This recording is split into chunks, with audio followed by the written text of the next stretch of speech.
Hujan rintik-rintik mengguyur jalanan kota pada sore itu. Raka, lelaki berusia 29 tahun dengan tubuh tegap dan wajah teduh, baru saja keluar dari toko elektronik tempatnya bekerja.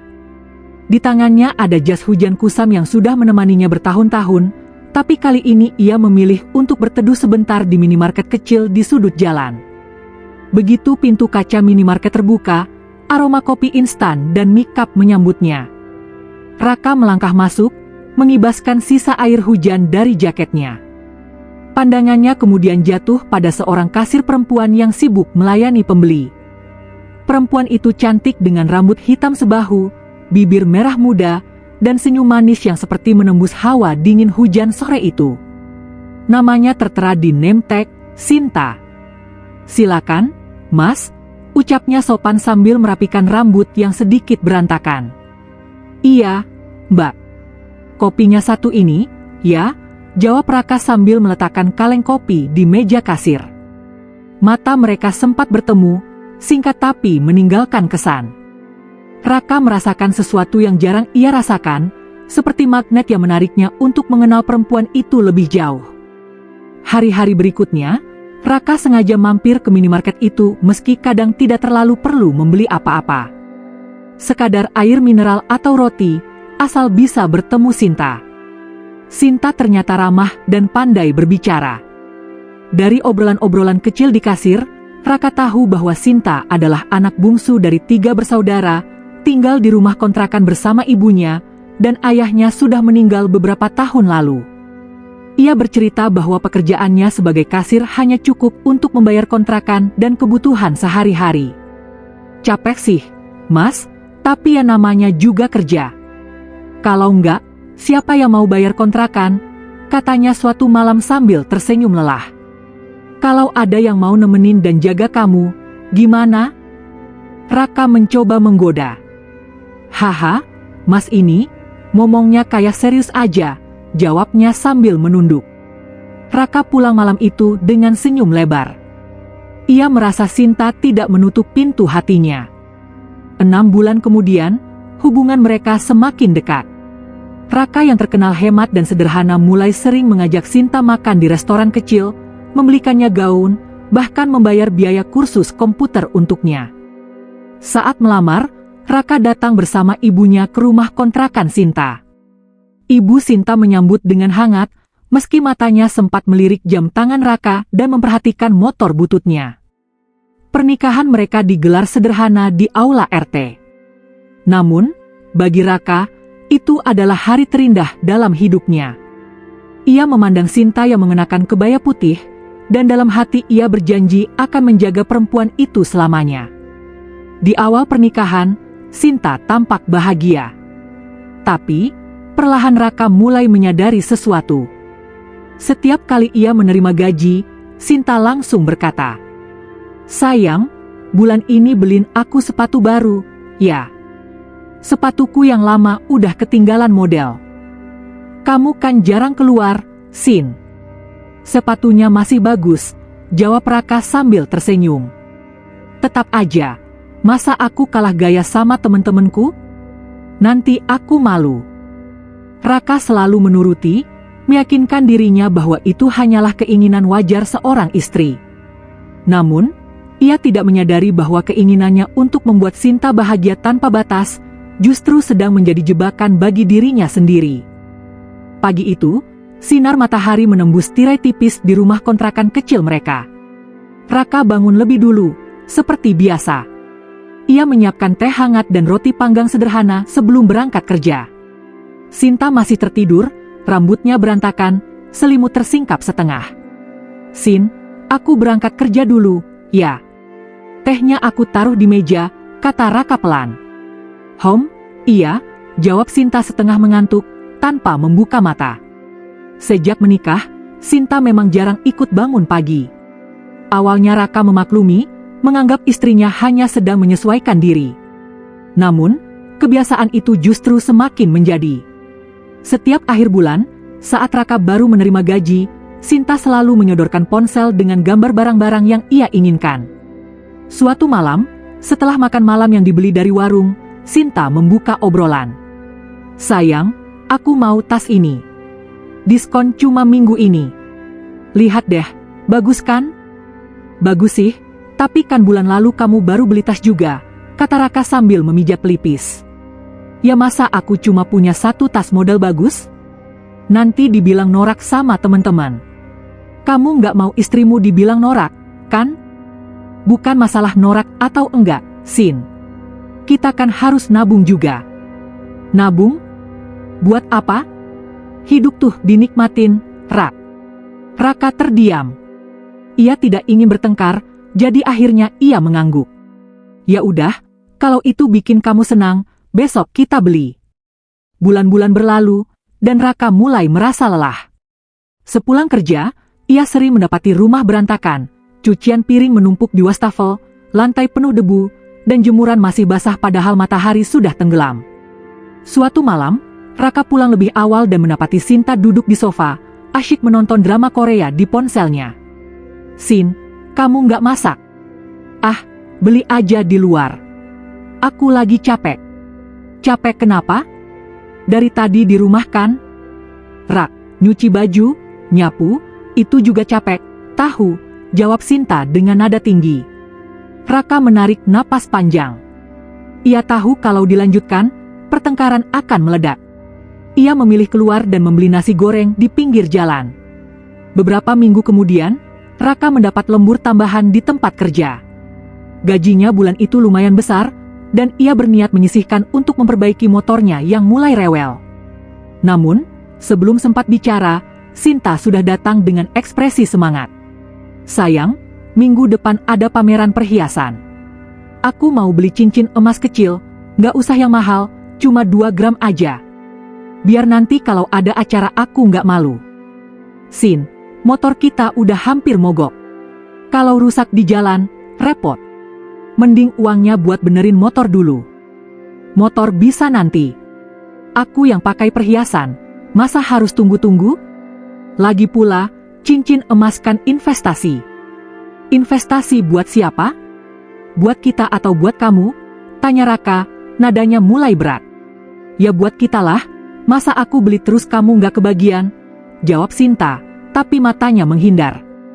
Hari itu, untuk pertama kalinya, Raka benar-benar merasa Sinta tidak memikirkan kepentingan mereka sebagai pasangan, melainkan hanya dirinya sendiri.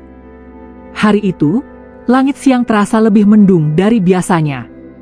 Di ruang kerja toko elektronik tempat Raka bekerja, suasana hening yang aneh menyelimuti. Pemilik toko, Pak Andi, memanggil seluruh karyawan ke ruang tengah. Teman-teman, saya minta maaf. Toko ini resmi tutup mulai minggu depan. Kita nggak sanggup lagi bersaing. Semua karyawan, termasuk saya sendiri, harus berhenti, kata Pak Andi dengan suara berat. Raka tertegun. Dunia seakan berhenti berputar. 6 tahun ia mengabdi, dan sekarang semua hilang dalam sekejap. Ia pulang dengan langkah berat, memikirkan bagaimana cara memberitahu Sinta. Sesampainya di rumah, Raka mendapati Sinta duduk di meja makan sambil menggulir layar ponselnya. Ada katalog online shop terbuka di sana. Sayang, lihat deh. Aku nemu jam tangan keren, lagi diskon. Cocok buat aku, kan? Katanya sambil tersenyum lebar. Sin, suara Raka terdengar lemah. Kenapa? Kamu kelihatan pucat. Toko tempat aku kerja tutup. Aku kehilangan pekerjaan. Apa? Terus, uang belanja kita bulan depan gimana? Aku masih ada tabungan sedikit. Sambil nyari kerja baru, kita harus hemat. Hemat? Rak, aku nggak mau hidup susah. Kamu harus cari kerja secepatnya. Jangan cuma duduk nunggu. Aku nggak bilang mau duduk nunggu, Sin. Aku cuma minta pengertian. Pengertian? Aku juga punya kebutuhan. Masa aku harus stop beli ini itu cuma karena kamu nganggur? Kata-kata itu menusuk hati Raka seperti pisau. Ia berharap setidaknya Sinta akan memeluknya dan berkata bahwa mereka akan melewati ini bersama. Tapi yang ia dapat hanyalah tuntutan. Beberapa minggu berlalu. Raka banting tulang melamar pekerjaan ke sana-sini. Sementara itu, Sinta tetap keluar bersama teman-temannya, nongkrong di kafe, pulang larut malam dengan alasan cuma ngobrol. Suatu malam, Raka menunggu Sinta di ruang tamu. Begitu pintu dibuka, aroma parfum mahal menyeruak. "Kamu dari mana?" tanya Raka, suaranya pelan tapi tegas. "Ya dari kafe, ketemu teman-teman." "Kenapa?" "Aku capek kerja serabutan seharian, kamu malah pulang malam. Rumah nggak keurus, uang keluar terus. Kamu sadar nggak, kita lagi susah?" "Rak, aku nggak mau terkurung di rumah cuma gara-gara kamu nggak punya kerja tetap. Itu hidup kamu, bukan hidup aku." Ucapan itu membuat dada Raka panas. Tapi ia hanya menatap kosong ke arah Sinta, mencoba menelan kemarahan yang membara. Pagi itu, setelah hampir 2 bulan menganggur, Raka akhirnya mendapat pekerjaan baru sebagai supir pengiriman barang di sebuah gudang logistik. Gajinya memang jauh lebih kecil dibandingkan pekerjaan sebelumnya, tapi setidaknya cukup untuk makan sehari-hari dan membayar kontrakan. Saat pulang membawa kabar itu, Raka berharap Sinta akan tersenyum lega. Namun yang ia dapat hanya komentar dingin. "Supir? Gajinya berapa? Pasti kecil, kan?" "Iya, nggak sebesar dulu. Tapi cukup buat kita bertahan sementara." "Rak, kamu pikir aku mau hidup terus-terusan kayak gini?" Lihat suaminya Rani, dia kerja di kantor besar, bawa mobil tiap hari. "Masa aku kalah sama dia?" Raka terdiam. Kata-kata itu seperti menampar wajahnya. Ia sudah berjuang keras, tapi seolah semua itu tidak berarti di mata Sinta. Hari-hari berjalan. Raka berangkat pagi-pagi sekali, pulang malam dengan tubuh lelah. Sinta, di sisi lain, semakin jarang di rumah. Ia sering menghabiskan waktu di salon, kafe, atau pusat perbelanjaan. Suatu malam, saat Raka membuka lembar rekening, ia terkejut melihat tabungan mereka tinggal setengah dari jumlah terakhir yang ia ingat. "Sin, ini kenapa saldo kita berkurang banyak?" "Aku beli tas baru. Kan kemarin ada diskon gede. Kita ini lagi hemat, Sin." "Ah, kamu pelit. Gak heran gajimu kecil, pikiran kamu juga kecil." Kata-kata itu membuat darah Raka berdesir panas. Tangannya mengepal di meja, tapi ia menahan diri untuk tidak melampiaskan amarah. Dalam hati, ia tahu batas kesabarannya semakin tipis. Malam itu, Raka memutuskan bicara serius. Ia mematikan televisi dan menatap Sinta yang sedang bermain ponsel. "Sin, aku mau tanya jujur. Kamu nikah sama aku karena apa? Karena aku? Atau karena apa yang bisa aku kasih?" Sinta terdiam sebentar, lalu berkata, "Rak, aku cuma pengen hidup enak. Kalau kamu nggak bisa kasih itu, aku nggak tahu apa kita cocok. Jadi, semua ini cuma soal uang buat kamu? Aku nggak mau menderita. Itu aja." Hening menyelimuti ruangan. Di dada Raka, ada rasa perih yang sulit dijelaskan. Malam itu, ia tidur dengan pikiran kacau. Dalam hati, ia mulai sadar, bertahan bersama Sinta berarti membiarkan dirinya terus disakiti. Pagi itu, udara terasa berat di rumah kontrakan mereka. Raka duduk di meja makan dengan secangkir kopi yang sudah mulai dingin. Di depannya, sebuah tas ransel berisi pakaian lipat rapi.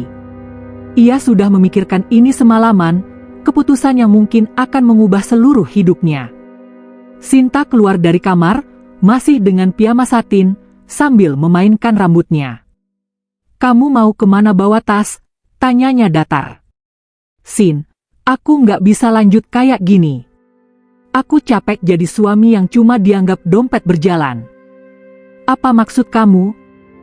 "Aku udah coba sabar. Aku udah coba mengerti. Tapi kamu nggak pernah mau jalan bareng dalam susah, cuma mau ada di samping waktu senang. Pernikahan kayak gini, bukan pernikahan yang aku mau." Sinta menatapnya dengan alis terangkat, seolah tak percaya Raka benar-benar mengucapkannya. Jadi kamu mau ninggalin aku? Gitu? Aku nggak ninggalin, Sin. Aku melepaskan. Biar kamu bisa cari hidup enak yang kamu mau, dan aku bisa cari hidup yang tenang. Tak ada air mata dari Sinta. Hanya diam, lalu ia memalingkan wajah. Raka tahu, keputusannya benar. Raka pindah ke rumah kos kecil dekat tempat kerjanya. Hidupnya sederhana, tapi beban di dadanya terasa jauh lebih ringan. Ia mulai menabung sedikit demi sedikit, memperbaiki motornya, dan bahkan membantu ibunya di kampung saat libur. Sementara itu, kabar tentang Sinta sampai ke telinga Raka lewat teman lama. Katanya, Sinta pindah-pindah tempat tinggal, masih mencari pria yang bisa memenuhi semua kebutuhannya. Hidupnya tidak stabil, tapi Raka memilih untuk tidak ikut campur. Di malam-malam sepi, Raka kadang teringat wajah Sinta di hari pernikahan mereka, cantik, tersenyum, penuh janji yang kini terasa hampa. Tapi ia tidak menyesal. Dari pernikahan itu, ia belajar satu hal penting. Cinta sejati bukan tentang seberapa banyak yang bisa kita terima, tapi seberapa besar kita mau berjuang bersama.